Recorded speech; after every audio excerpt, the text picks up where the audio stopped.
Salut à tous, je suis super contente de vous retrouver aujourd'hui pour vous proposer un nouveau slime et ce sera le slime kiwi. C'est parti.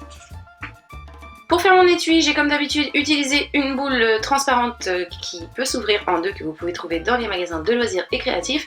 Et cette fois-ci c'est tout simple, il va falloir que je peigne tout ça en marron tout simplement. J'ai réalisé 2 couches afin d'obtenir ceci.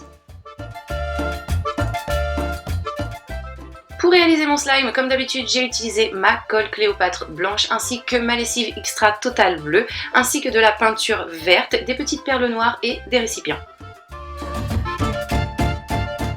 Dans un premier récipient, je verse ma colle, dans le deuxième, ma lessive et au niveau des quantités, je mets moitié moins de lessive que de colle. Je commence dans mon bol par verser ma colle, ensuite j'ajoute ma lessive et je mélange le tout avec une petite cuillère. Vous pouvez ajouter votre lessive progressivement si vous le souhaitez. Je continue de travailler toute ma pâte avec mes mains et une fois que j'ai travaillé tout ça pendant quelques minutes, ça va prendre forme et notre pâte ne collera plus aux doigts.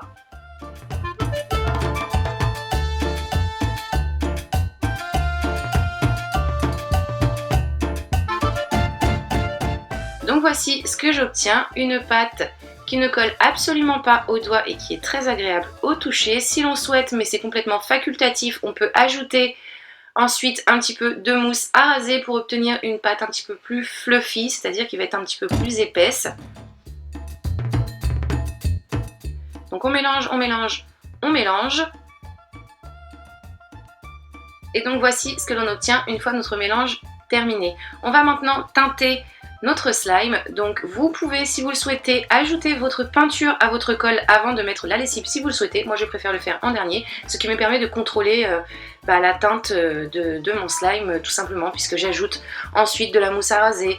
Ma lessive est bleue, donc j'ai toujours peur de ne pas obtenir le résultat souhaité, donc c'est pour ça que je le fais à la fin, mais vous pouvez le faire tout au début si vous le souhaitez. Une fois que notre teinte nous convient, il ne reste plus qu'à placer notre slime dans son étui de protection pour qu'il ne sèche pas. Et voici le résultat. J'espère que ce slime vous plaît, que cette vidéo vous a plu également. N'hésitez pas à la partager si vous en avez envie. Et moi je vous retrouve très bientôt pour un prochain tuto. Je vous fais des bisous. Bye!